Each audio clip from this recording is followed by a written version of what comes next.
the button. Hi, everybody. Welcome to Ramblemancy.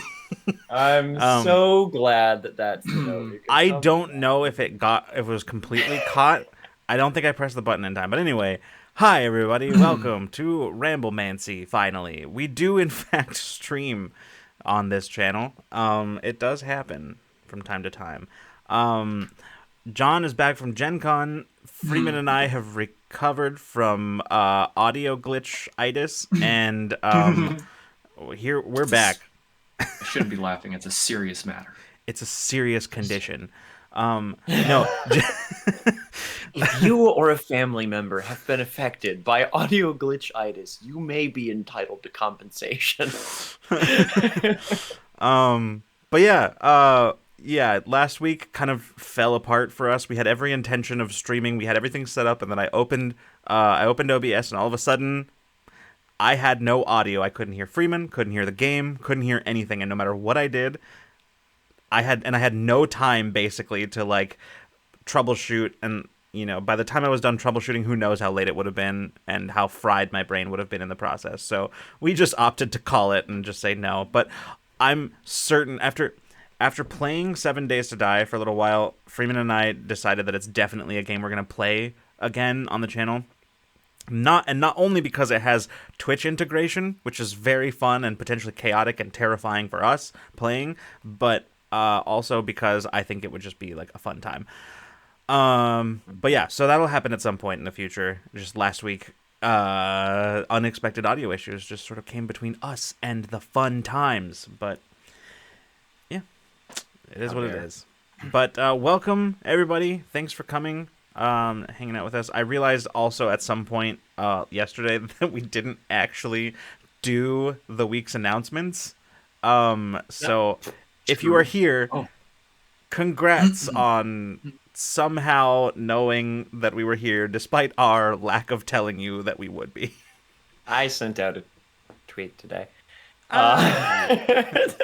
Who fucking even sees those anymore? That's a genuine question. I have no idea who sees them. Listen. Who's on the Twitter? People always talked about the experience on Twitter of tweeting something and then either having it literally be unnoticed by everybody or like blowing up and for random reasons.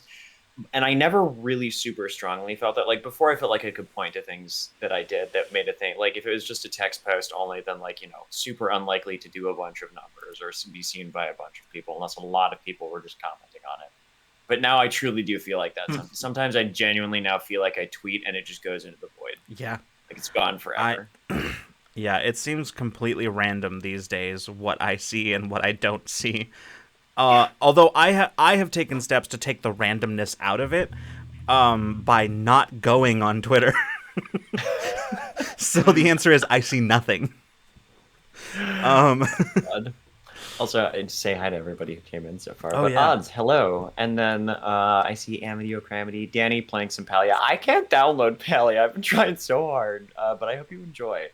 And Chans, who said one of the sweetest things in chat that I've ever seen, which was, do I have a calendar reminder for Friday at 9 p.m. EST for this show? Maybe. Oh, thanks, Chans. We appreciate it. It's always great to see you in chat. And soon, hopefully, we shall see you here with us, joining us. I know. But, yeah. I was going to say, I've hugged 2 people in our Twitch chat in the last 7 days, and that feels very good. That's awesome.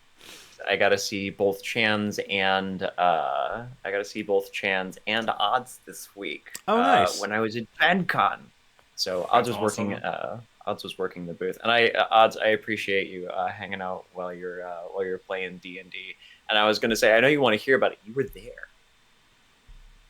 Yeah, I'm the same way, Danny. Like Danny says, unless you send me a link, I'm not going to see a tweet or a TikTok. I do not look. The X was so ugly, I deleted the app, and TikTok is buried deep in a folder to hide it because it's bad for me. That's fair.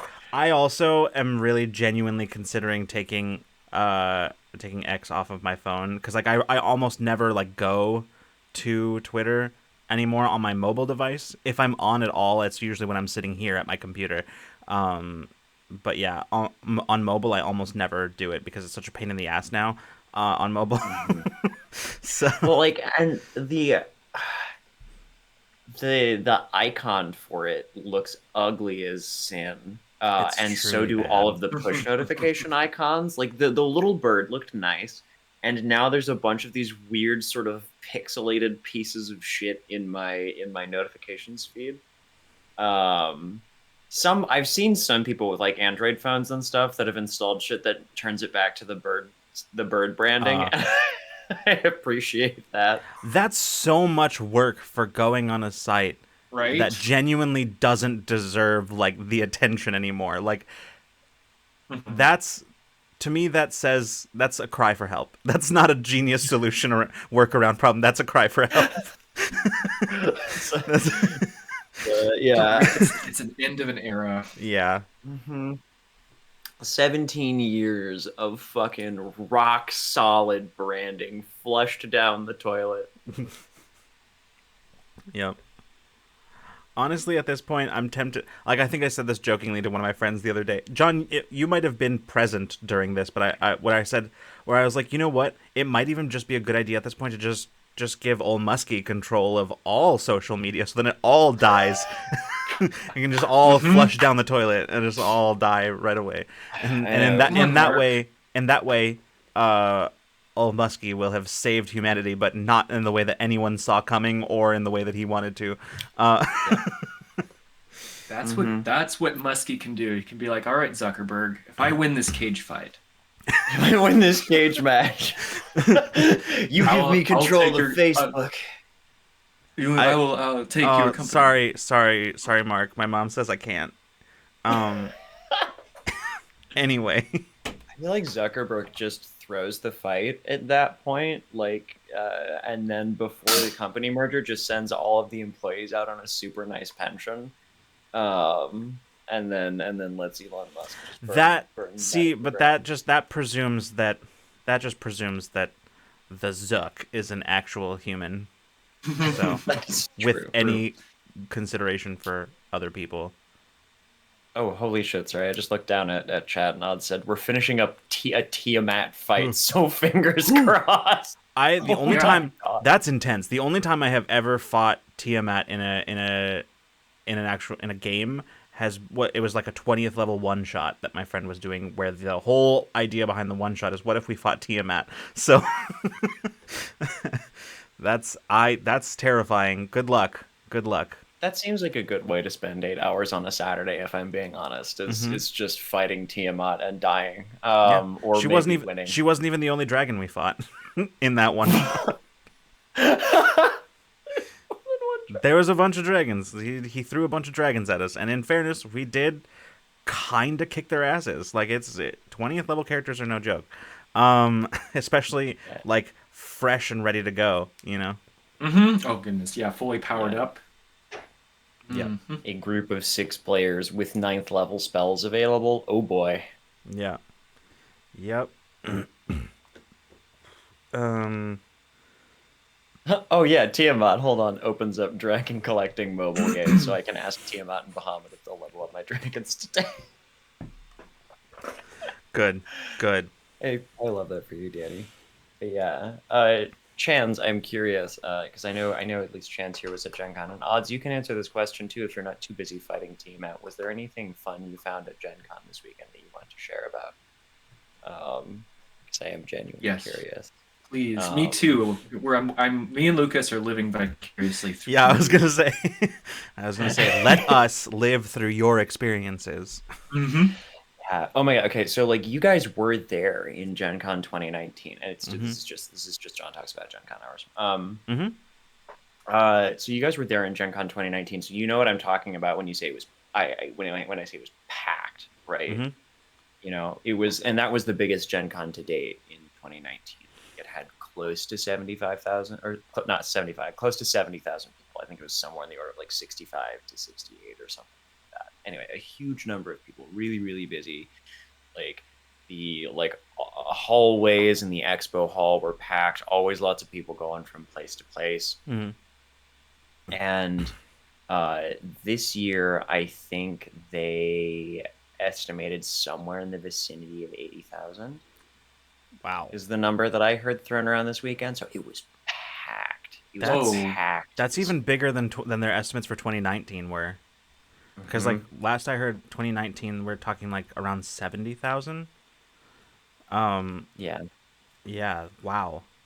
That's nuts. So there were 70,000 confirmed just attendees in terms of like badges and people who purchased them and showed up. Like Saturday, the weekend passes and Saturday passes were fully sold out.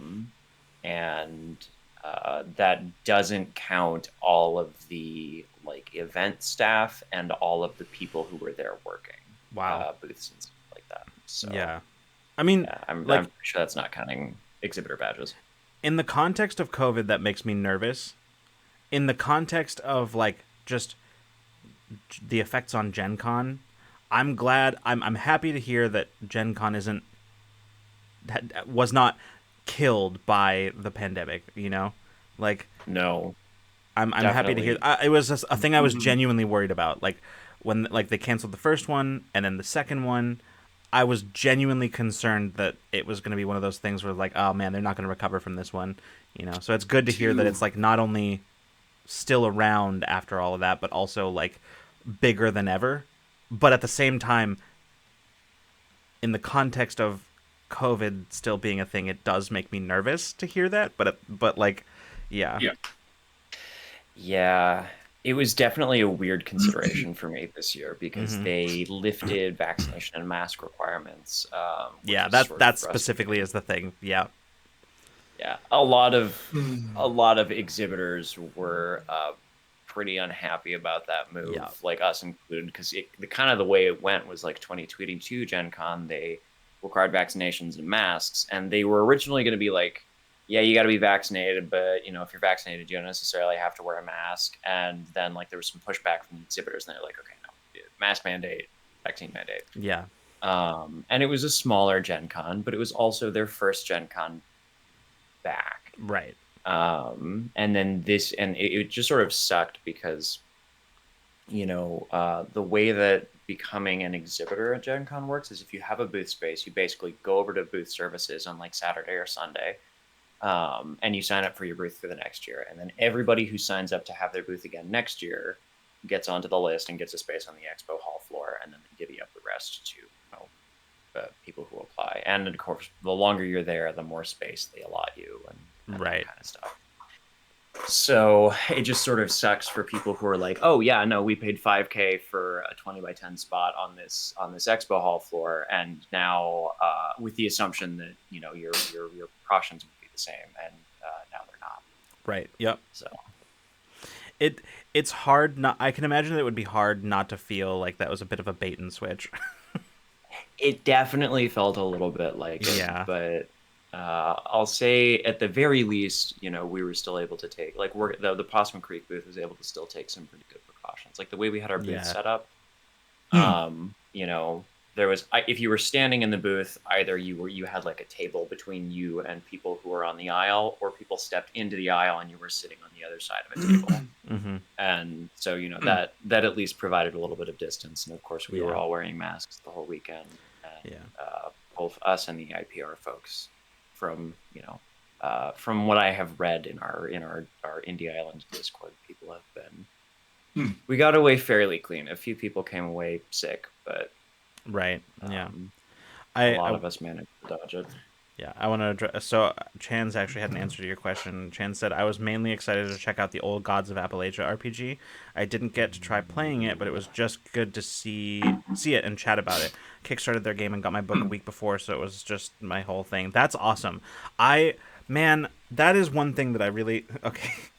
Cole heard Old Gods of Appalachia and just like opened the door and just stared at me. Is now it's staring just peeking at me. out. Yep. Is now doing a little dance. Amazing. Anyway, yeah, no, that's one thing that I really will go do whatever you're doing right now. Get out of here.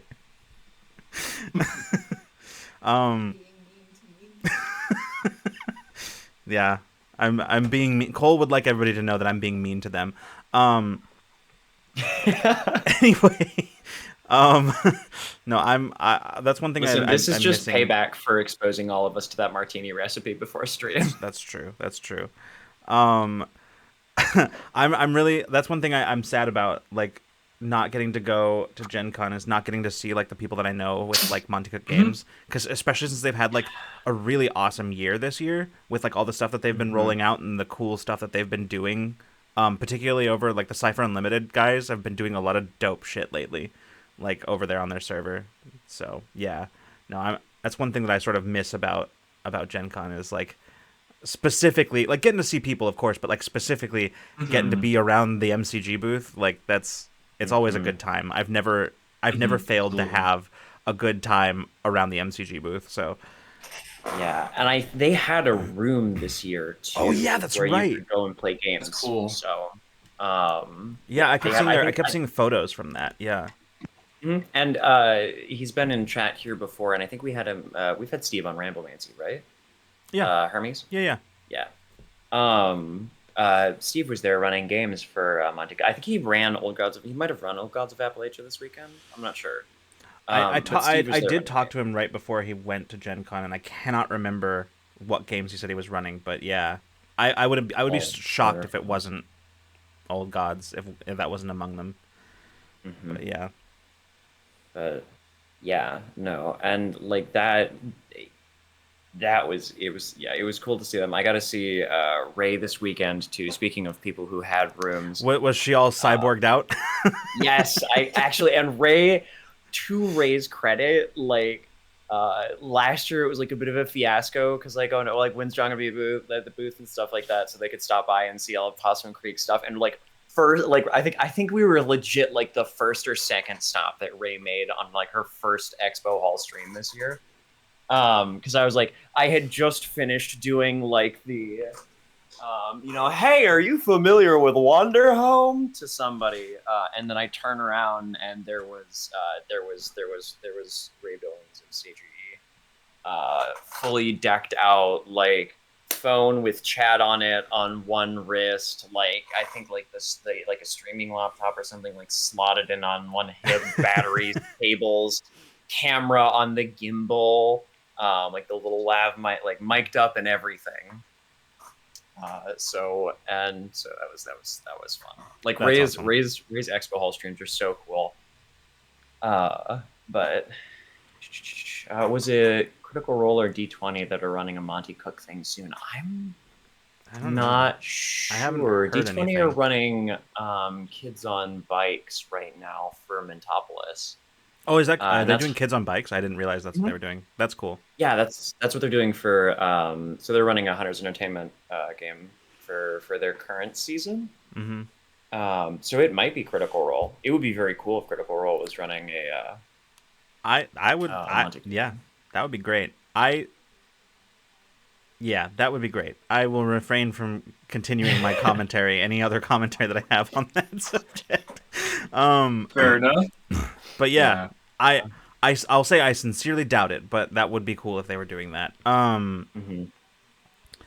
But yeah, Yeah. um, Chance also said I wore my mask the whole time and carried an aura of threat so people wouldn't touch me because I'm still very much like, y'all, we're in a thingy. yeah. I know Oh, I was kind of the same Yeah. way this weekend. Like I was I met a lot of people this weekend and it was a lot of fun. Like people came to the booth and I was happy, like, okay, yeah, we've both got masks on, like quick hug, yeah, but if I was gonna like meet people outside, like away from the booth, I was still making sure that we found somewhere where we could eat outside, away from crowds, and stuff like that. Because I definitely a lot of the people that I have noticed that wind up taking everybody's least favorite visitor home tend to be folks who are doing a lot of the unmasked like Gen Con nightlife. Yeah. Makes sense. yeah, yeah, And that's just that's how it be. yeah. Pubs, restaurant, any kind of dance. Like if they had the dance thing, did they have like any kind of? It's not the same thing every Gen Con. They had a big dance in 2019 that Yeah. took up a huge, cool space that used to be like a train station. So it was like the original interior of this giant like train station with like the arching like ceiling and everything with like multiple levels of like balcony on either side to like look down at the dancers. Oh hell That's yeah. sorry, I started talking about how cool the No, architecture that is, but is what I'm really fucking cool. Yeah. Yeah. with that kind of venue. Yeah, Chen's makes a compelling point, which is I honestly, even if there wasn't Yep. a panini, I couldn't go back to not wearing a mask in heavily populated things again. Like, why was Concrud just so accept? Like, I Yeah. feel the same. Like, wearing a mask for 8 hours is not fun, but wearing a mask for 8 hours a day is much preferable to me. Somebody who takes immunosuppressants for their chronic illness than having the flu for a month. Yep. Yeah. Yeah, That's like it's an easy decision for me. I'm I like, agree. Yeah. Yeah, that's completely fair. I also feel like, oh, sorry, before I forget yet again, there are two things that I have to say. As you may have already noticed, one or perhaps both of them, but one is my camera is doing the glitchy thing again and I cannot fix it. I don't know why. Two, for some reason John kept getting kicked out of our captions. So John has no captions for tonight, unfortunately. And Pixel Chat just wouldn't with me it this just evening. said We tried like absolutely 6 times. and it's only John. It just I think Pixel Chat is having a bit of a homophobic day. I think is what's happening. Truly. Like, I show up with my little bite ranges and Yeah. my little. I got this guy at Gen Con. He's a little Oh, bicolored axolotl. that's awesome. Very cute. Oh, that's so cool. Wow. Hold on, I think I love that you're adorned in all of your in your Gen Con Yeah, that's uniform. thank you for reminding me, Freeman, because I was just about to ask John, what does your Gen Con hall look like? Yeah, hold on. Yeah. I have my haul right over here. I just realized a few minutes ago that I actually have not seen it or talked to you about it yet. Yeah, I'm gonna be so alive for this. I have a fairly modest haul this year, but I did get a couple more axolotl pins from the same booth. One is this little guy. Oh, very nice. Cool. Yeah, he's got the little and another very like pretty one. So those are some like the little. I got a disgusting amount of enamel pins, and yeah, that was a thing that I was telling the Possum Creek folks about too. Is I was like, we gotta have even more merch for next year because there were I upsold so many people from a $6 pin to a $65 book that it's ridiculous. Pins and stuff are like so good. Little bits of merch. Okay. I got a lot of RPGs, surprising absolutely nobody. Okay, cool. I just had to check and see if anybody's in chat right now. A particular person is in chat right now. So I got a cool little dice vault as a gift for a friend, and she's not currently in chat, so I can show it off. But it's very nice. It's shaped like a cat. Oh heck. So Ooh, and magnets. That was yeah, it's got a little magnetic. Love it. Very good. Little magnetic thing. I know. I was walking by. It's adorable. And I'm probably gonna have to get. They had like limited stock left because it was the last day when I picked that up, but I'm gonna have to go and get myself a dice vault from there as well. I stopped by the Free League Publishing booth, and I picked up finally a copy of the Mork Board RPG. Nice. I've heard good things about that. Yeah, and I gotta say, the like layout design for this shit is so cool. Wow. Plus, that is really interesting. Let me grab something off the shelf here. I actually worked on a couple of Mork Borg supplements, and I got to meet the person I worked on these with this year at Gen Con, because I didn't even know he was there. And then I sent him a picture of our game supplements over at the IPR booth, and he's like, "Oh, I'll have to stop by and see those." I was like, "Wait, Dylan, are you here? You come to the PCG booth tomorrow, or else." Good. So yeah, no, like the Morkborg RPG is super cool, and it seems like it would be fun to run sometime just for a very like kind of low to moderate amount of prep, like very simple high lethality rules. Just kind of like don't get attached to your character. Let's fuck shit up and also probably get fucked up a good amount. Yeah. Yep. Um, it was very. There's also a cute story that goes with this. So like obviously, I think it's Swedish game publishers from Northboard. That sounds Um, correct.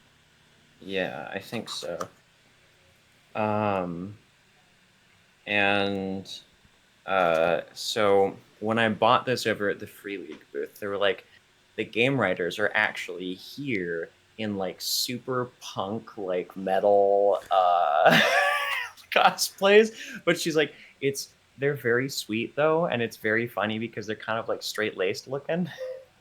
And so she was like, if you see a couple of like very straight laced looking guys later in just like the most punk rock attire and makeup, you can have them sign your book. I was like, I'm not gonna be able to get away from my booth, but that's so cute.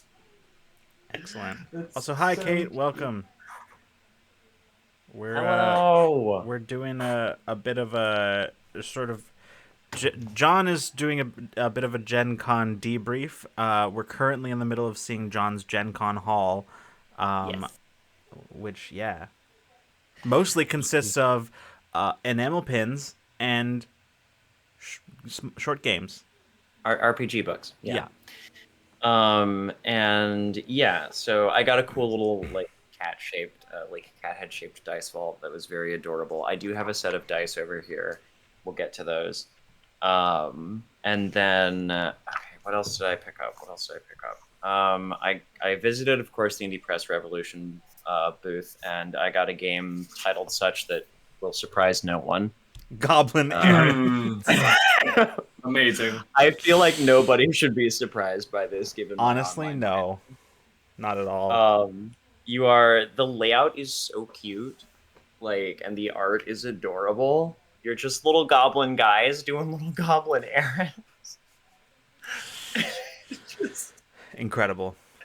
it's so, like, look at that art. Look at it. Oh my Mm. god. Look at it. It's adorable. It's Matt. Hi, Matt. John's Ooh, showing us Matt. his Gen Con haul. It's very, Debriefing John didn't know we'd become that guy. That's against the TOS.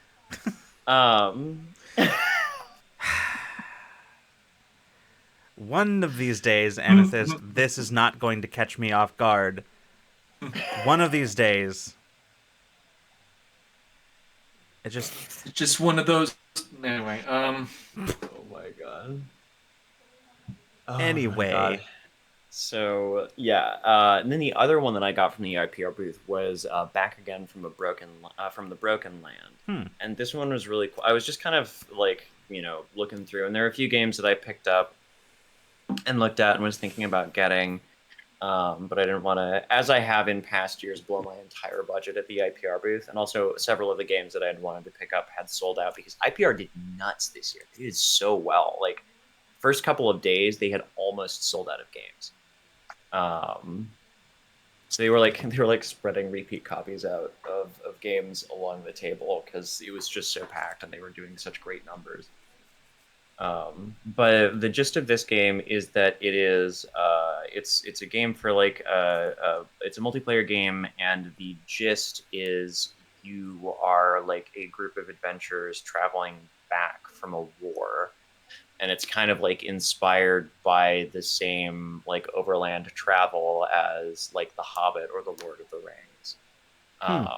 And so I haven't read through too much of it yet, but the art really caught my eye. And then I read the entire introduction for it, and I was like, that sounds like it sounds right up my alley, which is like kind of like melancholy fantasy, like wandering, especially after pitching the Wanderhelm all weekend.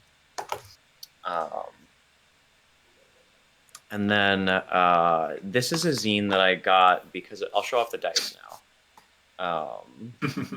So These are the click clack math rocks that I picked up, and I'm gonna fuss with my Ooh. camera real quick and see if I can get the focus to change here. Ooh. One Those are second. they look very cool. They are from Dispel. Mm-hmm. And so they've got the lovely pointy. Here, we'll turn on autofocus But for a second. we love sharp dice. Sharp angled Yeah, dice. we do. I'm gonna turn on the autofocus here and see if I can get that. Nah, it's not gonna do it. So what I'm gonna do is I'm just gonna manually adjust the focus. Hey. There we go. That's very Look cool. at that. Yeah, look at those dice. And this set is called Dusk Moth Okay. because Ooh. they have little moths all over them. It's much easier to see. Let me grab the D6. Huh. It's much easier to see on the D6. I think the 4 is good. Oh, cool. Yeah. That's awesome.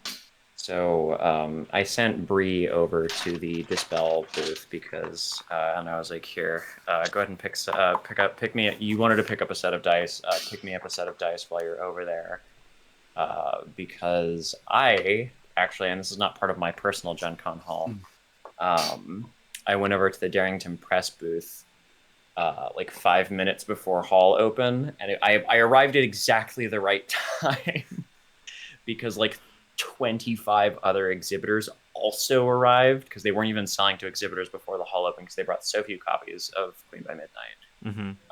And so I picked up a copy of Queen by Midnight for Bree's family because she wasn't. I was opening the booth and she wasn't. So Right. technically also something that I bought, but I basically swapped it for a set of Dispel dice. Nice. And then I found a cool little game supplement called Season of the Moth. That's very like you got a theme going here. I can see. Yeah, my little moth dice and my little moth gate like RPG supplement. So yeah, that's those are some good picks, and then I have two left. I have and this one is one that I am very excited to read, and kind of the jewel of my Gen Con haul, which is Rune by Spencer Ooh, Campbell. I love that art on the front. I know they're so pretty. The layout's amazing as well, and Spencer signed it. Oh, awesome. Very cool. So yeah, I've followed like Spencer's there are Gila RPGs. I followed Spencer's work for a while, and I remember seeing Rune like a lot of Rune stuff around arts. Oh, cool. And I remember seeing a lot about Rune around, but I'd never gotten around to picking it up. And then I saw that Spencer was literally one aisle over from us. And so I gotta hang out and chat with him all weekend, and I swapped basically a copy of Terminus for a copy of Rune. Oh, nice. And That's then we awesome. signed each other's games, and it was so sweet. Like when Spencer went home, he was like, "All right, I'm heading out to play Terminus too." And I was like, "Oh my god, so adorable!" Oh, that's great. Yep. I'm expecting John to put on some red circle glasses and just become Mothman. Okay, here's the thing, Chans. I was walking into our hotel. It's not the first Mothman joke that's been made about me this week because I was walking into our hotel on Friday night, and I went to just put on my mask as we walked into the lobby and just felt something against my face and took the mask back off because I had scooped a moth into the mask. Oh, what? Oh, okay. Yeah. Or perhaps I simply exhaled a moth because I am Mothman. That's not ominous whatsoever. Yep. I love it. Oh my god. So, and then this is something that I bought at Gen Con and can tell you nothing about. Nice. All right, keep your secrets. This book is my favorite piece of marketing, by the way, at the Possum Creek Games booth. It's amazing. I highly recommend that all of you buy it, and that is the most that I can tell you about it. Yep, that's it. I spend the whole weekend going like, oh yeah, this is Wanderhelm, our pastoral fantasy role-playing game. You get to play a bunch of cute animals traveling from place to place and doing cool slice of life things. and like variations on that pitch from people who are like, so how does this game work? To can I play this with my kids? To is this a game? To just straight up, what is this? Like lots of versions of that pitch, and like talk about Sleepaway, talk about the expansion to it, Uncanny, talk about Venture in Dungeon, talk about Flower Court, and then that little black book over there that I can tell you nothing about, and just the whiplash that people get is so worth it. And I can't talk about that one. And people are like people are always just like, what? I'm like, I can't tell you about that. And they're like, can I look at it? And I'm like, I encourage you to. I can't tell you. So it's just a condition of my running the booth for PCG that there are 20 copies of Esoteric for me to sell every year. we can sell only Yzebas and Wanderhome next year if that's what it takes to like fill the booth with things that'll sell well, but like there have to be 20 copies of Esoteric shoved in a corner. That's just how John gets paid for working the booth. Is just in the sheer joy of witnessing people's reactions when you tell them that you can't tell them about that particular game. Like, and it's such like a Gen Con thing too. You're so used to people pitching you because like when you're walking around that expo hall, like there's like game demos happening, and if somebody wants like the who makes Cyberpunk Red? Telsorian Games. Jeez.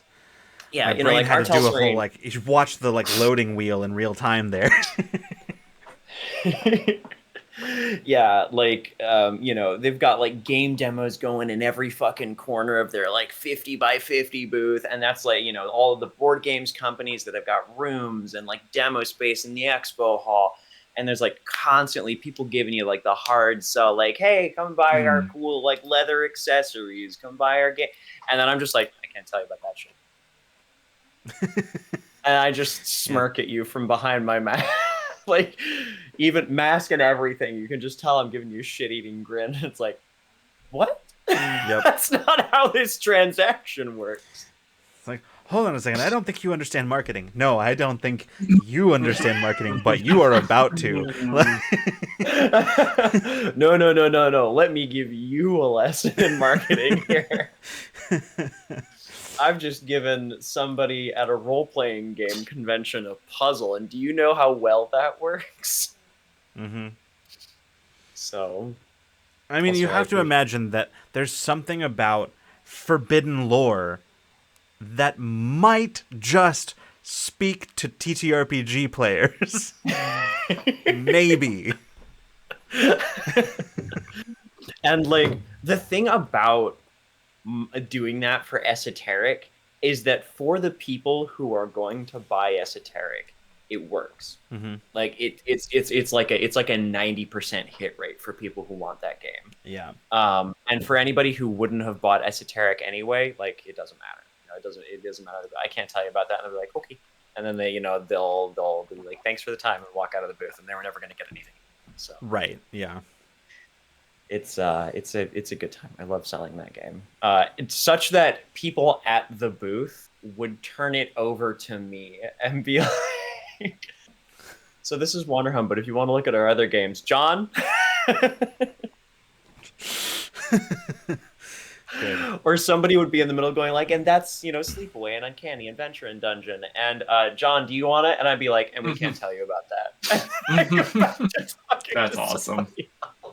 It's like, yeah, sure, I'll take it. Can't tell you about that. Have a nice day. Yep. No, literally a thing I did like half a dozen times because like Remy or Bree would just be like, hey, John. So good. Yeah, no, Chen said sounding like a true cryptid surviving off of cryptic lore. Mm-hmm. It's true. It's true. Wait, is that what the mythical creatures are that speak in cryptic messages and forbidden knowledges? They're actually just marketers. They just got really good like it's just really good marketing. Yep. Kate says, I love a sneaky marketing ploy. My favorite version is giving things a title people will argue about.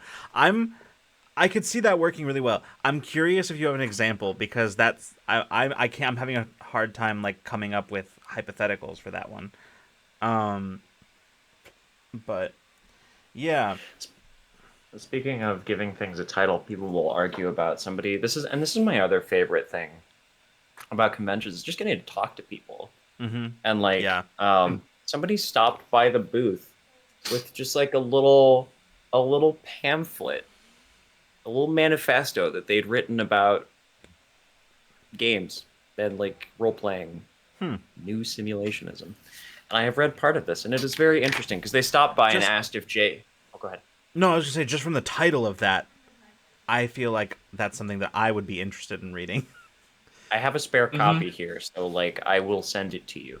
Yeah. Um, it's just a short little pamphlet, but no, they stopped by and asked if Jay was around, and I was like, no, they're not here. They'll be. So there's a signing on Saturday, and Jay's kind of like, Jay doesn't have any scheduled hours at the booth, but there's a signing on Saturday. Like, come talk to him for a little bit then. And they talked to me about it, and it was kind of cool actually, because they were just like, Wander Home is a game that's very good, but it vexes me, and there are things that are amazing, some things that I'm just like, oh, that doesn't. I don't know if I agree with that. And I'm like, hey, listen, good art or good games probably should make you feel that way. So, yeah, no, it was really cool. Huh. So it was cool to see. And then, like, of course, the person then came back on, like, I saw them a few more times that weekend, and then they came back on Saturday and actually got to talk to Jay for a little bit, because Jay, like, read their little pamphlet, Sure. and then was chatting with them when they came by for the signing. And that was just neat. Yeah. The kind of stuff that happens like kind of only at conventions. Like, where else is some guy who has a backpack full of manifestos about role-playing games going to stop by the booth and hand them out to the employees because they are so like intrigued by one of the games that we are selling? Yeah. Where else but Gen Con, right? Yeah. Sorry, I just want to come back to Kate. 'Cause Kate said my Fringe World show, which I'm about to take to another festival, is called All the Best Roles Are Written for Men. The number of tickets it sells because dudes want to argue with me afterwards. Perfection. Well, there it is. I mean, Excellent. that's cool. Yeah, I could see that. That is also a good. I understand what you're saying now as far as like titles go. That makes sense. Yeah, I could see that. Mhm. That's yeah. Oh, dude bros love to argue. It's in their DNA. Hardwired in there. Well, it's like we were talking, like Jay wanted to be on some panels next year. And they jokingly said something to the effect of, yeah, we could just call one how to make games good.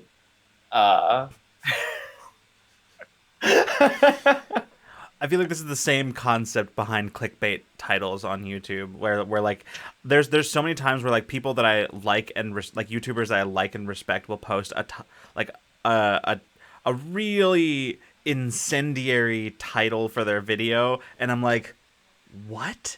And then I'll look at it, and then it ends up being just sort of like a reasonable approach to whatever topic they're discussing, and I'm like, oh, okay, that makes more sense.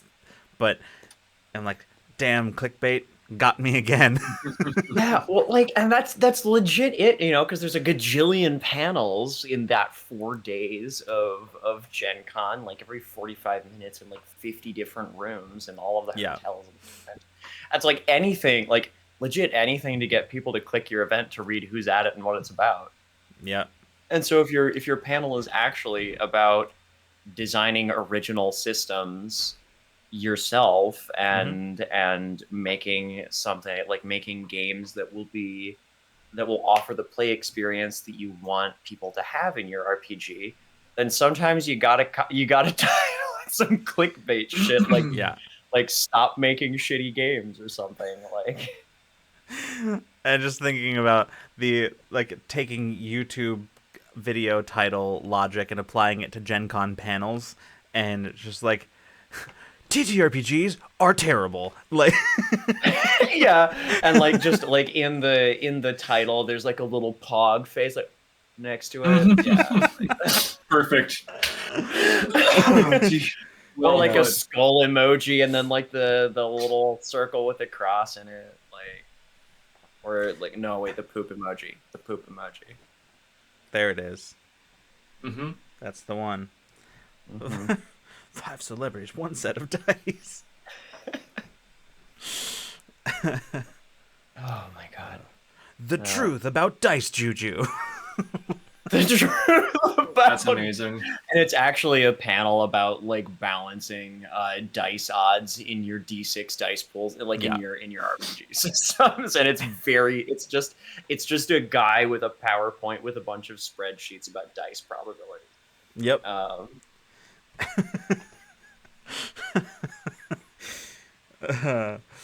Oh man.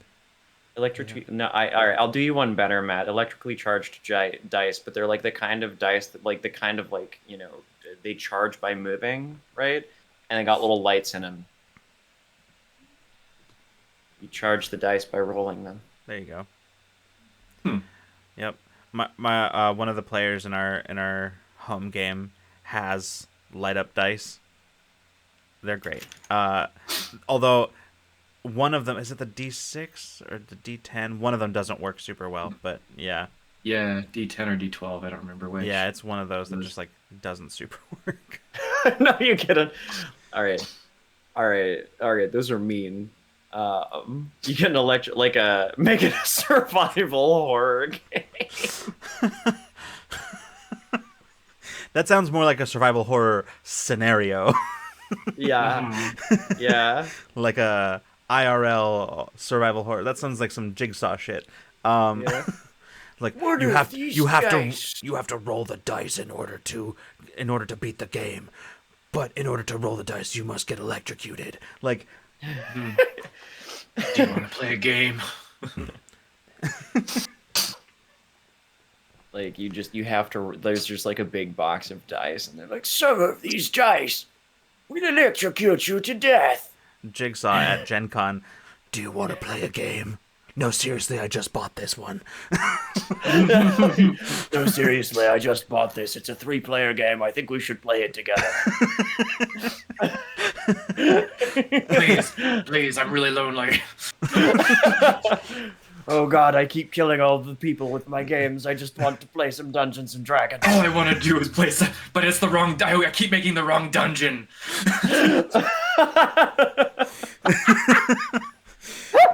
Jigsaw's just a fantasy LARPer who got a little too into it. Yep. It's like, no, it's not realistic enough. And then just keeps going until suddenly it's like, the Saw movies. Depressed, self-aware Jigsaw is a great bit.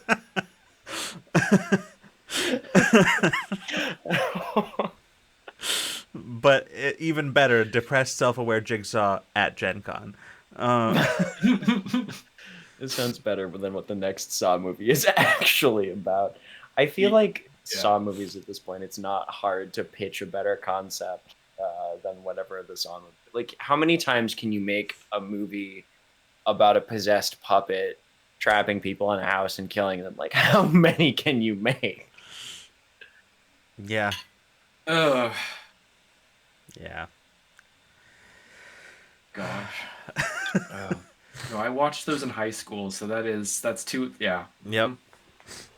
Oh man, don't tempt me. I'll do it. Oh, good. That'll be part of our next bad pitches Ramblemancy. It'll be Oh my god.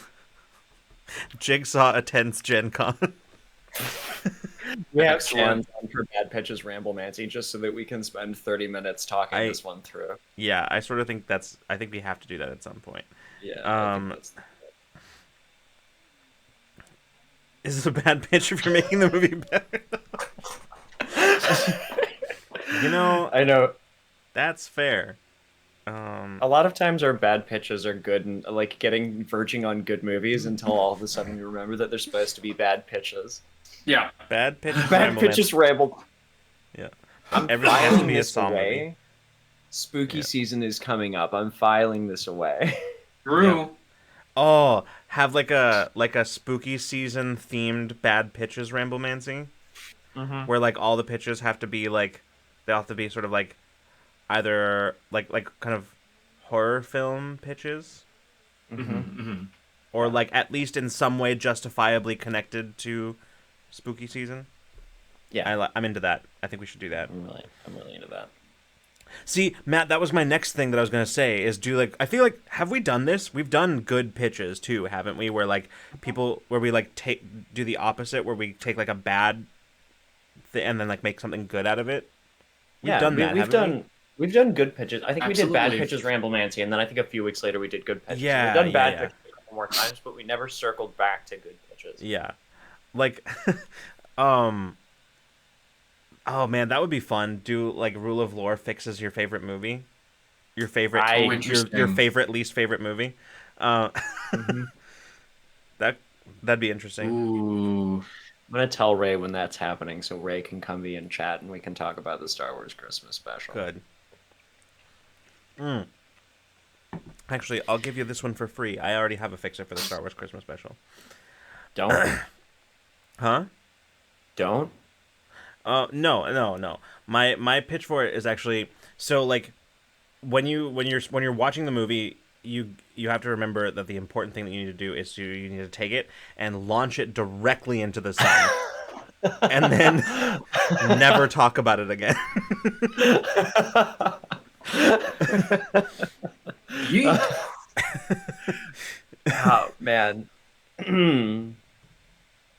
Yeah, the most important thing you can do with your VHS tape of the Star Wars Christmas special is to tape over it.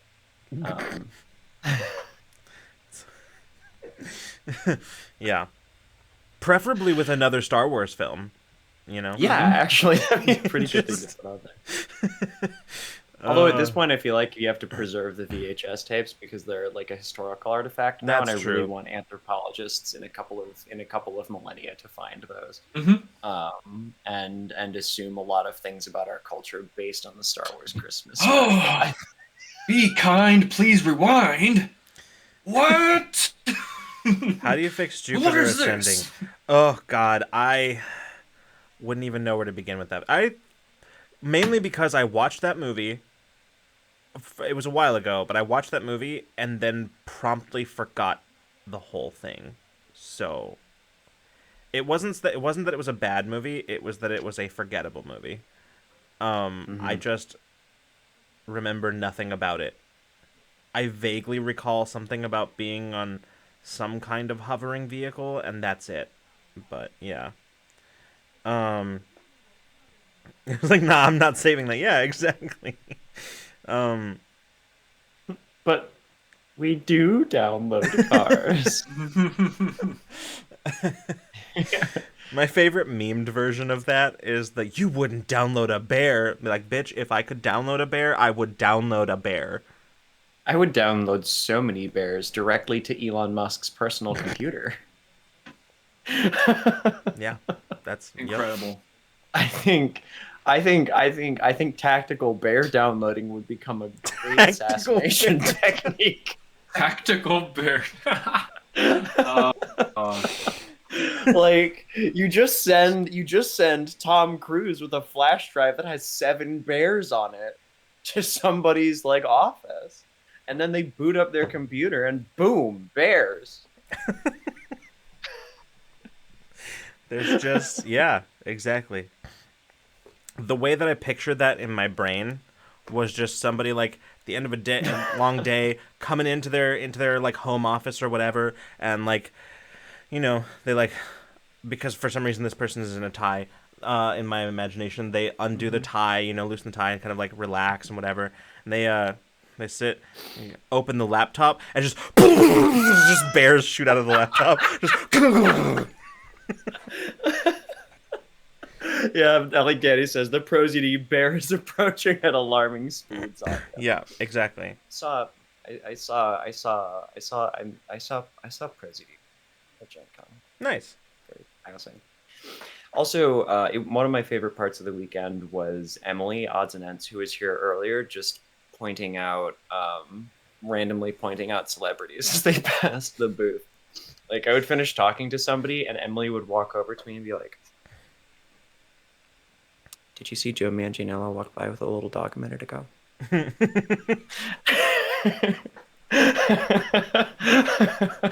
Good. Yep. Excellent. I yeah.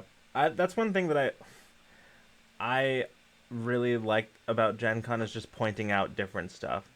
I become like an emotionally disconnected dad reading street signs on a long drive, reading road signs on a long drive, where I just like have no further commentary about the things. I just like, "Oh, it's that thing. Oh, that. Look at that. It's that." And I'm just like pointing these things out, and it's just like and that's like one of my favorite things because it is very it is simultaneously I think very good and bad for my ADHD because it gives me something to like my attention is doing that anyway.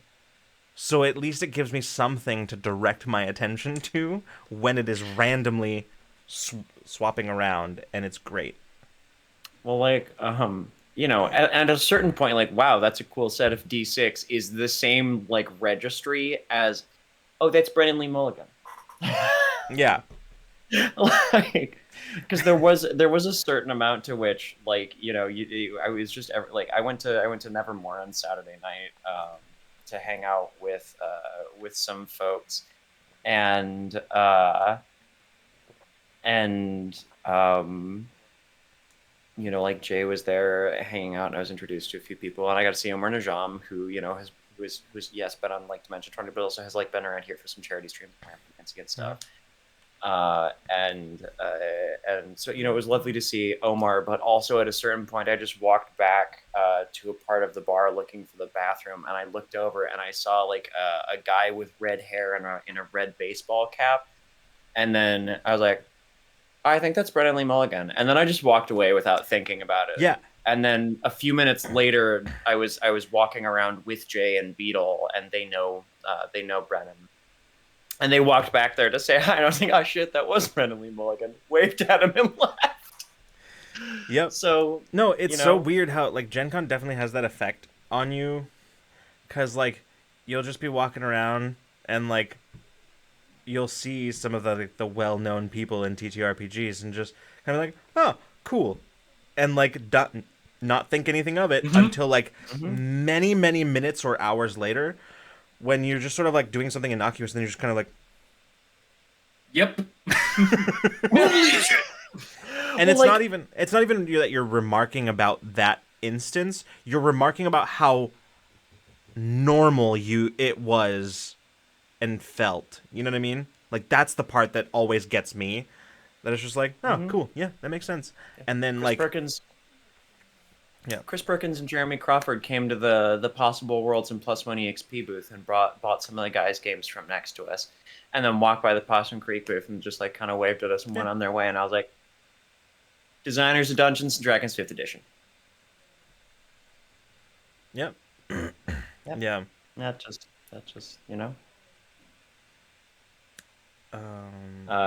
Chan said, oh my god, you reminded me in the Gen Con group, they spoke about Joe Manganiello, and somebody went, I went to buy a book for the Dragonlance stuff, and he signed my book. I walked away and said, why did that man sign my new book I just bought?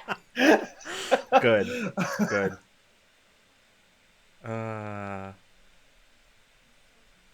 Yeah. Oh, it's it's truly like one of the wilder things about being at Gen Con, because again, that same night at Nevermore, Seven, who did the Alimans Tarot and the Alimans Oracle, walked by and was like, I hear Ivan Van Norman's gonna do some like fire breathing bullshit outside. And I was like, what? Yeah. Okay. And so I go outside on the deck, and sure enough, Ivan has, like, just as I get there, like, Bree stands up on a chair, I stand up next to her, she hands me her phone, and I start taking a video just as Ivan sets a fucking rope on fire and starts twirling around his head for several minutes. Oh, very cool. And I was like, and Travis, like, all the while this is happening, like, Travis McElroy is over there, like, watching and chatting with a couple of friends. And I'm just like, Gen Con's wild. Like... Yeah, like Kate said, as someone who used to work for a fancy restaurant, people are people first. The amount they appreciate being treated like a normal person incalculable, and getting moments with their friends so Mm-hmm. important. And that's like absolutely true. And I remember like the first Gen Con, like seeing people that I'd like basically had only ever seen like streaming, right? Like and stuff like that. Like it was the idea that I went into that situation with, where like I was like, these are people, and I'm like, and I interacted with them when I did interact with them, like just normal people, like the way I would with anyone. It was not until after the fact when I was like, the fuck just happened? You know, like it was afterwards where it all kind of like hit. But yeah, it really matters, and I think that's one of the things that I like the most about Gen Con is like it, unlike a lot of other kind of con experiences where people are like making appearances and are like guests of the convention and whatever and stuff like that, it it really does sort of keep people at a human level, you know, even the like very well known, like, I don't want to say famous because that's a sort of a strong word for like our weird little niche space, but like um Mm-hmm. but like really like the very like well known people, it really does a good job of keeping them at a human level, which in my mind is frankly a much more valuable experience for me as a con goer, um to like to experience that, because I've Mm-hmm. already seen them as someone separated from me and the people that I know and interact with. I don't want, it's far less compelling to me to go to a place where I have to have like, you know, paid for a ticket and then stand in line with like 1,000 other people, and then and just to have my like 2 minutes or less, like my 1 minute with this person that they will never remember and I will probably not care about, and it will just be a thing that I bring up randomly to be like, yeah, here's a fun fact about me. I once Mm-hmm. stood next to Peter Capaldi for 30 seconds or something like that, right? Not I didn't, but I'm just saying like Mm-hmm. yeah, like referencing Freeman knows. I'm referencing obviously like when we went to Emerald City Comic Con and like Peter Capaldi was there. Um, it was just sort of one of those things where I'm like, I'm not having the same experience here at all. Whereas at Gen Con, like you just talk to people, like the Mm-hmm. people that you're used to seeing in this venue. You just talk to them, and yeah, yeah, Just so much Yeah. less pressure, and it's mm-hmm. a lot more fun. Yeah. Mm-hmm. I also, you mentioned, John, like one of your favorite things about Gen Con is talking to people, and I think like that really resonated with me too, because I remember some of the most, I know this sounds ridiculous at a convention that is literally about games, but some of the most fun that I have ever had at Gen Con and the most memorable and exciting experiences at Gen Con were literally standing in line for events and just chatting with the people in line. Like, it just, it's very, Mm-hmm. it's odd because everybody's like excited and like so like amped up and in such a good mood because they're excited about Gen Con. And the thing about Gen Con, as opposed to like a variety of like the more general cons like Comic Cons and things like that, is that everybody's there for pretty much the same reasons, or at least comparable similar reasons, Yeah. you You're there know. because you like Yeah. one of two things, and it's board games or legacy games, Mm-hmm. and tabletop RPGs. Yeah, or both. And you know that out of those like 70 to 80,000 people, it is truly a strange experience to be standing in a crowd of thousands of people and know with absolute certainty that you have at least one thing in common with everyone there. Like, it's, yeah, it's wild. It's so cool. And like I said, where else are you going to be able to walk around with a manifesto called New Simulationism, a manifesto, and just hand it out to people and have people go, Hmm. oh man, this is really interesting. I don't know that I agree with you on all of this stuff, but this is really fucking cool. Hmm. Right. And have most of an idea of what you're talking about when they like, where else? Where Hmm. else are you going to spend the weekend being able to talk to people about games in that way than Yeah. Gen Con? Like, Yeah. you know? But yeah, no, genuinely some of the most fun that Freeman and I had that our first time at Gen Con was literally just like waiting for stuff and standing in Mm-hmm. line talking to people. Like that was Oh, so fun. Absolutely.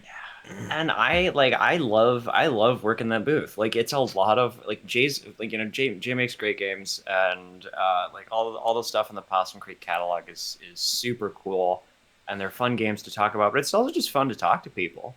Like people will stop by and be like, "What is this?" And then it might not be for them, but I still get to like I'll oftentimes still get to hear about a little bit of their con experience. If somebody Yeah. walks up on this page and do how's your con going so far, and then they'll tell me about it Yeah. while they're looking at stuff. And of course, then usually somewhere in there, I'm like, well, like, feel free to peruse or like, are you interested in Wonderhome? And if the answer is something to the effect of like, oh yeah, I own everything in this booth already, I'm like, fucking hell yeah, we could just talk. We can just shoot the shit for a while. I Yep. don't have to sell you shit. Um, Yep. but yeah, like I don't know, it is something that is very unique about Gen Con, that ability to have the time of your life standing in lines talking to people. Yeah. Absolutely. No, it's pretty great. Matt, in response to your where else are you going to spend the weekend talking about that, says here at Rule of Lore is where. That's It's true. true. Yep. Oh my god. But yeah, no, I won't like guarantee anything yet, obviously, because it's still like a year away. But like, I think I'm getting to a point where I will feel at least somewhat comfortable going to Gen Con. And it really does depend kind of on how the rest of how this coming year goes. But I think one of my current goals is to sort of for this coming year is to go to Gen Con next year, because it's been a few years now, and Hmm. it's so sad because the thing that I always remember is I think it was the fall in 2019 when Freeman was saying to me, like, we were just sitting out here talking after Ramblemancy one night, and Freeman, you said to me something to the effect of like, yeah, I mean, I could see that being like a thing that we just do pretty much for the rest of our lives, very much like a tradition that we do. And then 2020 hit, and I was like, oh Yeah. fuck. Yeah, I don't know. It's probably like if you're gonna go to like one big con a year, like Gen Con is a good is Yeah. if especially if you're in our hobbies, Gen Con's a good one to go to. And I'm not just saying that because I want to see the people here on screen and also all of you lovely people. Yeah. Because I'll be at Gen Con for the foreseeable future for like work reasons and Yeah. stuff, but also Gen Con's like it's a good place. I wouldn't be working Gen Con if I didn't enjoy being at Gen Con. Mhm. Yeah. Yeah. No, it's true. I hope to see you there, Matt, because this past fall we missed each other by like just like just a couple weeks. I think we like not at Gen Mhm. Con, but like when Cole and I were traveling and you were in the Midwest, we like missed each other by just like 10 days, I think. Um and we have COVID to thank for that, because had it not been for Yeah. Cole and I getting sick, we would have been traveling a lot earlier. So, yep, yep. Okay, so if I could afford the flights, I'd love that. Yeah, I Oh would love. God, I would love to be able to meet you. I Kate would have be to awesome. imagine that that's an expensive flight to book. That's Hmm. you're because correct me if I'm wrong. You're in Australia. Is that where you are? Where you're from? New Ooh, Zealand? One of those places? I don't yeah. remember. I feel like you've mentioned it before, and I'm desperately trying to comb my memory but like either way, I think that sounds like it would be a pretty expensive flight. Yep, Australia. Yep, Yeah. Australia. Okay. Yeah. Yeah. There's so the problem with doing this. The problem with doing this is that we like connect with and meet so many people virtually from so many different places, and it is just not viable to like have them all conveniently in one place even for a weekend, No, and it it's sucks. It's so hard, and especially like with the pandemic, like Mm-hmm. fucking everything up in terms of like the ease of travel and the Yeah. cost of Oh travel God, yeah. too.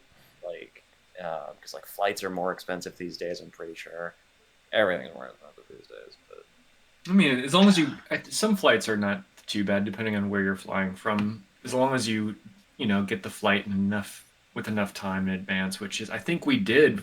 We were planning on doing. We had I'm such a never gonna good be over plan. that. I'm never gonna get over No, that. I'm we just like were I'm still like ready. it's still just it makes me fucking mad. Like I know. we all went to 2019 Gen Con because one of the folks that I now live with, it was Evan's bachelor party because he was about to get married to Emma, so his bachelor party was Gen Con. Mm-hmm. His brother and a couple of friends and myself went to Gen Con, and Lucas and Freeman came, and And Henry. of course, Henry was there too. and Henry was there too. That's where we met a lot of people. I met Matthew Gravelin there. I met Bree there. Like tons and tons and tons and tons of cool people there. Mm-hmm. And then like the next year, it was like fucking in December, like the four of us, like us three and I think Caitlin were Caitlin, like yeah. getting like ready to go. We were like, okay, we all want to go to Gen Con again. We'll get like a big ass Airbnb with a bunch of bedrooms and some couches, and we'll slam a bunch of people in it. We had it booked. We had like the Airbnb Yeah. booked. We had Like the four of us like had it already paid for. Like we split the cost of it and we had it already paid for. And anybody else we brought in, we were gonna like then just split, like have them, like pay each of us what we like, half of what we had paid individually, and it was just gonna be great. It was gonna be great. It was all set up. We were like, what was it? It's like a 5 minute walk from the convention center. yeah, yeah, Yeah. yeah. And not like a 5 minute drive, like a five No. minute walk from Yeah. the Yeah. convention center. It was like right downtown. It was like an apartment or like a house right downtown. It was really Mm-hmm. nice looking Um, too. Yeah, no, it was a good little spot. It had a kitchen, it had several bedrooms, a We had couple of our bathrooms, Yeah, and like a we had few our couches. badges. Everybody had bought their badges. We had like everything. Oh, And yeah, then we had. March. That's, Then yep. March came. And all of us were just sitting there, I remember in shock, like, Hmm. we had our shit together, man. We just so like all of us like executive dysfunction afflicted motherfuckers got together and made this shit happen. Yeah. And then Yep. and then Yeah. so This so this I think, and my big takeaway from that, as a person with ADHD, my big takeaway from that was, um, this is why you don't plan ahead. yeah. Oh, damn it. I'm kidding. I'm absolutely joking. No, I know. I know. No, This it's is not legal planning ahead advice. would drive me it would drive me up the wall. Lucas, no. I would be very stressed and anxious if it. Yeah, Yeah. not I planning. think Bree and I were having a similar conversation about this weekend about people who just like really fly by the seat of their pants, and we're just like cannot relate.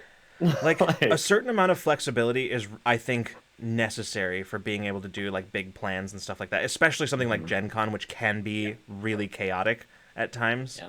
and Mm-hmm. sort of a whirlwind. A bit of flexibility is required, but just having no plan whatsoever, like a loose framework of a plan, is all I need. That's all I need. Just like a basic, just give me a target. That's all I need.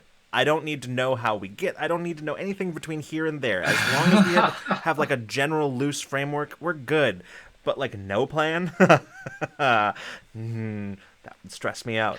I remember at the Possum Creek like fan meetup was a little pizza party that we kind of like covertly held in the Omni Severin, in between game events and their conference rooms and stuff. And I remember there was somebody who was like really worried that people were gonna like get confused or upset that like not a lot was happening. And I remember pretty much like Bree and I just looked at each other, talked for a second, and then I walked up to the middle of the room and went. And then the entire room stops talking and back at me. I'm like, wow, you guys are really good at that. And Bree's like, okay, here's the plan. Matthew's ordering pizza. There's going to be a game jam after pizza. Pizza's coming in like 45 minutes. It's lovely to see all of you here, hang out and chat, have a good time, as you were. and that was like literally all the Mm-hmm. like all that group of people needed. My brain instinct went to clap that back. Hardwired. Oh All of our god. elementary teachers have done well. Yeah, I was homeschooled, Yeah. so it doesn't quite create the Pavlovian response in me that it does. But Yeah. Yep. The other thing that I was considering doing was walking up to the front of the room going, "Ayo, No. good, yes. Excellent. So Oh that's my god. would have been a very Bard thing for me to do. Absolutely. Yeah. Oh my gosh. Why, John? Why? Man, the closest thing to like other than like playing TTRPGs, It the worked. we, not that I had a lot to say about this, but like the only thing that I had to talk about coming into this Ramblemancy, as I was not at GenCon, was the other big nerdy event that took place this last week, which is the release of Baldur's Gate 3. I didn't have anything much to say about it, but I sort of expected if we had any dead air time, I would have thrown that in here. But Mm-hmm. I've been playing it a lot, and I like it. That's what I got. Just for that, you scoundrel.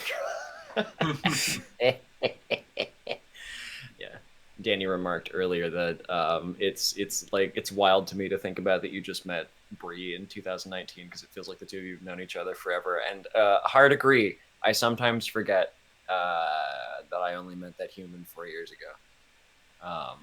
I made a comment to that effect to Jay this weekend when we were sitting in Nevermore, because I had come. It was about 30 or 40 minutes after I had come in from watching Ivan Van Norman fire dance, and then seeing like McElroy showing just like Jason Charles Miller's over there getting ready to do karaoke. Like I fucking why not?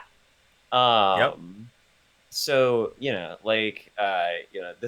whirlwind of a thing, and like 4 years ago, Jonathan knew who basically all of these people were, and like they were game designers, they were people who were on like Geek and Sundry and stuff like that, and I sat down next to Jay and I was like, Jay, 4 years ago I was a substitute teacher, and now I'm sitting here with an exhibitor badge, doing this. And that kind of stuff just takes me by surprise sometimes.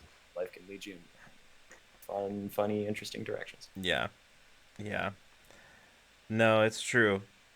What was I gonna say? I was gonna say something about that. It's not in my brain anymore. But yeah. Danny says my current feelings about Baldur's Gate 3 is presses up against glass longingly because I can't afford that. I couldn't either, which is why Cole and I split it. And with the Mike also, Cole doesn't have a computer that can play it, but I do. And so we split the cost of it, and with the full, because Cole is planning on getting a new computer soon, and so the plan is basically that then we'll just go halvesies on it again when Cole has a new computer. So yeah, that's kind of the way it goes right now. But man, yeah, I've been teachered twice this stream. You've been this stream. I God, I was trying to. I'm still trying to remember what it was I was going to say in relation to what you were saying, John, about Gen Con and meeting people and not knowing them for very long. Oh, yeah. Allison is somebody that Allison came to visit us just like a month or two ago. Was it in June or May? I don't know. It doesn't matter. Recently, and it wasn't until I was like on my way to like pick her up from the airport that I was like, Allison and I have never met in person before, and it was a weird experience being like, huh, that doesn't seem right. That doesn't seem I know correct. I know what you mean. Yeah, it's a very similar vibe, I think, to the like, huh. And I think that is sort of a little bit one of the natural consequences of like this is that you end up like making connections with people and talking to them a bunch, Mhm. and then oh my god, Alice. Wow. You really did come in at the perfect time. We were just talking about Yeah, meeting people and like getting to like and clicking with them and kind of just feeling like you've known them forever. yeah, Um, and like that, like I was saying, that is sort of really one of the consequences of this is that like you meet people, you connect with people, and you like spend time virtually for a while, and then all of a sudden, like you realize, huh, we've never actually met in person, and that seems incorrect. Like that doesn't seem right. It feels like we have, but we definitely haven't. But yeah. we couldn't write this shit if we tried, you guys. Like, Yes, exactly, Kate. Welcome to the prime point that friendships on the internet are still real friendships. I agree. I will also caveat that though, because I this is my it's not really a hot take, I don't think, but I think you need an anchor point, right? Like in physical reality, right? Like you can absolutely make and have friendships and maintain friendships virtually on the internet, but at a certain point, in order to like progress or like solidify that friendship, you do need to at some point meet in person. For in the vast majority of cases, I'm not saying like every case. I'm certain there are edge cases, but in the vast majority of cases, you do need that like anchor point in like physical reality because then it becomes real in our weird little animal brains that have not yet adapted to deal with the realities of virtual reality. So, mhm. um, but yeah. Yeah, some weird, some like That's fair. some weird thing that I think like clicks. Mm-hmm. But Yeah. yeah, yeah, and Denny says, I just told, holy shit, I just realized that I met Gilly before you met Bree. Yeah, no, like it is again wild to me sometimes, but it does also mean that every single one of my absolutely unhinged fucking college stories is completely new to her, which is a joy. Because there are a lot more of them than I think there are. Because again, Lucas and I have talked about this on occasion on this channel, but what we assumed was a perfectly normal college experience was in some ways a perfectly normal college experience. We went to classes, we went to a small school, which means that we got to have small like we got to make some like close friends that we carried on to the rest of our life. That's a very small college thing to happen. And like, we got to like go over to our professor's house and have classes there sometimes, or like outside around campus. Very small liberal arts campus experiences. And then sometimes our friends would come back cackling in the middle of the night because they'd found a statue of Martin Luther and put him on top of one of the buildings on campus. This was also normal. Sometimes you had random strangers burst into your room, fleeing a barrage of Nerf darts. And Or like, super soaker fire. yeah, it could be any of those things. And like that happened too. It was, yeah, it was a time. Like a perfectly normal thing that would happen sometimes in the freshman dorms is that, you could be a random person just down there doing your laundry. And then some kid who looks like me, but with different glasses and much longer hair would burst into the room holding an empty, like little handheld super soaker and squeeze himself between two of the laundry machines and hold up. And like you could hear the unhinged screaming of somebody coming down the hall. He'd hold up a finger to his lips and just shake his head, eyes wide with fear. Somebody would charge into the room not having slept in a day and a half on 3 cups of coffee this afternoon and demand to know where a kid that looked like Hiccup was. You'd shrug, they'd run off, and this is a normal interaction. Uh, Yeah, and like sometimes, yeah, sometimes it was just a totally normal college experience, and then other times it was that. Um, yes. See, Amity, So, that surprises me because I felt like this stuff was happening constantly all around me, not even just mhm. to me, but like I was hearing about this kind of stuff all over, and I don't know, man. The story that I just mentioned is one that happened because I walked into the um lounge, like the social lounge on our dorm, just to like microwave something, I think.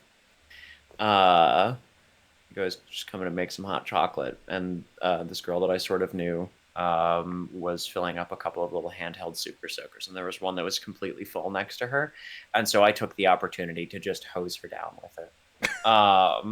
And like not like a like I just like playfully like sprayed her in the arm or something, and she took that as a declaration of war. And so like all over the dorm for like the next 5 minutes, chasing each other around until I ran out of. She got very wet. I was very good. I had better aim, and I was better at not getting hit. But I was still fairly wet by the end of this, and I was about as wet as I wanted to be, and so I ran out of water, so I ran and hid in one of my friends' rooms, and then they came bursting in at one point, started soaking me down, and then I grabbed a glove and threw it down and demanded a duel. And so we walked out, and I ensured that when we went back to take our 5 paces, I was facing the door to the stairs. And so the instant that our backs left contact and our friend was counting us off, I was wearing socks and just took off silently down the hall. And so she turned around to see the door swinging shut to the stairs. And that was how I then wound up a moment later wedged between a couple of washing machines, holding a finger to my lips and thinking, "Don't rat me out," to somebody who was standing there just trying to wash their underwear. John, first of all, I love that story. It's one of my favorites. Secondly, congratulations on your induction into the Clipped Out of Context Club. God damn it! It's we don't offer a lot of benefits. This is great. Out of context is even better. We don't offer a lot of benefits in the club, except for just some sympathetic shoulder pats and some understanding nods. I'm gonna have to watch that later. Yeah. Anyway, so that's one of my favorite wild college stories. That was from my freshman year, actually. Yep. Little miscreant. Yep. Well, yep. Welcome to the regret. Chance, I appreciate you. I would do the same thing. Yep. Yeah. Like, you walk into the social lounge and somebody's filling up super soakers and there's a full one charged up right there. Like, you tell me that you don't pick up and squirt them with like you look me in the eyes and tell me, like, there are two responses in that moment. You don't say excuse me and go make your hot chocolate. You either turn around and walk the fuck back out without a word, or you pick that super soaker up and you start a fight. I woke up and I'm gonna make it everyone's problem. Yes, that was exactly that's exactly the kind of goblin energy that I strive to pick up. Oh my gosh. Also, I feel like yeah, Allison. Allison said I agree. Though it was weird, but now you can never get rid of me. Yep. That's not a thing that entered my brain to attempt, but very sweet, a little threatening. Par for the course. Yeah. Okay. That is basically what we have time for tonight. I am going to go and eat some food. And before anybody comes into this chat and asks me or says anything, yes, I have already eaten today. I just apparently need to do it more than once, which sounds fake, but, whatever. Nah, it's fake. But no, do it, though. Do it. Yeah. Do it. Anyway, what, Matt? What? What? Listen, I eat like 2.5. And I am going to eat again. What more do you want from me, Matt? Anyway. Yeah, there's lots of days I just eat one time, but I think after a while it accumulates over a period of 3-4 days, and then you really regret it. Yeah. Yeah, Same goes for not eating, but that's true. All right. We're gonna go. Thank you so much for coming and hanging out, everybody. It was really nice to have sort of a bit of a con chat, and little showing off John's GenCon haul, and just sort of generally just kind of chatting. I think we will be back next week. I don't. There's nothing to my knowledge. Mhm. Okay, yeah, we'll be back next week. Yeah. Yeah, I think so. Yeah. We're Bree and I are at 2DCon the last week of Okay. August, but Oh, I I don't have keep any forgetting I about don't have those. anything next Sorry. week. But Yeah. Cool. Well Ooh, then, yeah, we will. hell yeah. We'll see you next week for some more Ramblemancy. Um, I did. I didn't update so much right now on Tomorrow Is Dead season 2 and how that's going because there hasn't been a whole lot of movement since the last time we had an update. I do have some of the character portraits back, but I'm still waiting on the rest of them, and it's sort of an all or nothing situation. Like we need them all before we can do what we're doing, move on. But so I'm just kind of waiting on please. those last couple of them, and Mm. then we're ready to start tackling the scheduling monster. But yeah, so no updates yet. But thank you so much, everybody, for coming and tuning in tonight. We'll see you next week for Ramblemancy. But if not, see you the next time you decide to come roll with us. Good night and good zone, everybody.